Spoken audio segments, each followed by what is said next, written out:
Wednesday, May 31st, and I'm Mark Freeman, just an American citizen. Love our country, beautiful day, and no notes, no sense. Let's go long form, get out of foreign policy, and ask the question, should government help pay a delinquent mortgagor's or borrower's mortgage payments?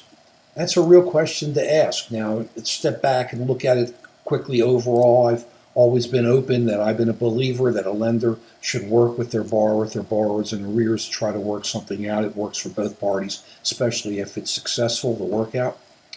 But let's look at this question. Should the government actually take money out of its pocket and pay towards mortgage payments on behalf of a borrower? This all kind of started, well, in the old days, back in the old days, when you fell behind on your mortgage, you get a call from a collector and say, either give me your firstborn or you give me your house. Some people consider the firstborn, but basically most people would pay their house. Then as things changed, there were more protections on the house. It got a little bit harder to foreclose, so people put all their money into their cars and would always make their car payments, but then started falling behind on the house payments. Then we had the big crash, Lehman Brothers, Bear Stearns, in the 2009, 10, that area 7, and it was determined that there would be modifications, workouts done for delinquent borrowers because of this big collapse that occurred, and then that kind of carried over into the COVID issue when there was no work and nobody was working. And so the government did even better workouts. I'm calling them workouts. There's a whole bunch of different ways to call them, but basically taking the arrearages, the delinquent amounts that were due, and either putting it into another loan that would be paid after the first loan was paid, or would be added on to the end of the first loan. So if you owe $100,000 on principal and you were behind $25,000, either you would get a new $25,000 loan that you would pay off after you pay the $100,000 one off, or it comes at the end of the $100,000 loan and there's payment terms for it there. Either way, it's a repayment of the arrears towards that. It kept a lot of people in their homes, been keeping so many people in their homes. It also allows investors to keep getting their payments from the bonds that they invest in, pension funds and everything. They get interest, Fannie, Freddie, FHA, all these bonds that go out there. They're Ginnie Mae's, the FHAs. So now we're looking at a step forward, even more type of a workout. Question becomes, FHA, the Federal Housing Administration, is looking. They have like 300 some odd thousand loans in serious delinquency, and delinquencies are going up. And they're finding that these borrowers can't get modifications or workouts because interest rates have gone so much higher. If you get a workout to repay that amount that you're behind on, you're going to be paying almost double the interest rate, which will take your payment and make it so much more. It'll be crazy. So now what the FHA is offering to do is pay part of that mortgage on behalf of the delinquent borrower, so that if you owe $600 a month, FHA say will pay $200 a month towards it, so that you have to come up with the $400 a month. Remember, FHA are borrowers who are the ones who have the hardest time getting a loan.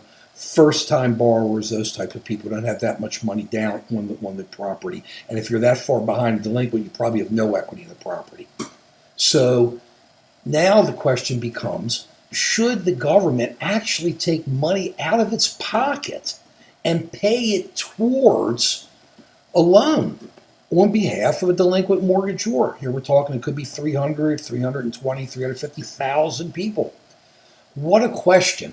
Look what's going on out there. It's a whole bunch of sides to this. First of all, we don't have enough property out there to buy. All you hear about is that there's just not enough property for people to buy. Well, in the old days, you had foreclosures. The foreclosures moved the properties through, gave more properties for people to buy or to purchase and have their own first home. Then what happened is corporations came in and started buying most of the foreclosures. And you can believe after this economic issue we're going through now, we have been going through and will be going through over another year or two, corporations will own even more of the real estate so people won't be able to buy homes. It's just going to crunch it, make it even tighter. And then if you're going to have people where you're going to be paying their mortgage or a chunk of their mortgage, those homes are going to be coming out. And then the question even becomes there, are they going to be able to repay that amount that the government is paying on their behalf? It's really so fraught with so many issues because you don't want to put people out of their homes, and people have kids, and in the long run, does it really pay to put people out of their homes and take the property? But there's so many different issues to look at. Right now, FHA is putting out, Federal Housing Administration is putting out the question, should we be able to, or no, it's saying we intend to pay a certain amount towards a person's mortgage, a FHA loan, if they're behind. Look into this. This is a real big step forward. Should we be doing it? I don't know, and I said this is not an opinion issue here. This is an opinion tape I'm giving you here, or a video. This is just coming in as you see that we're going from what used to be called junk loans to subprime loans, and now these are people's homes, literally. And what do we do with the people if we foreclose on them? So you have to look at where all that goes. So there are so many different issues to this, but we're really starting to go into even more new territory. So think about it. Should government pay on behalf of a delinquent mortgagor part of their mortgage? That's what's going on. It's going to happen. Just threw it out as a thought. Something to think about, something new, forgetting foreign policy and politics. We still got the greatest country in the world. Peace.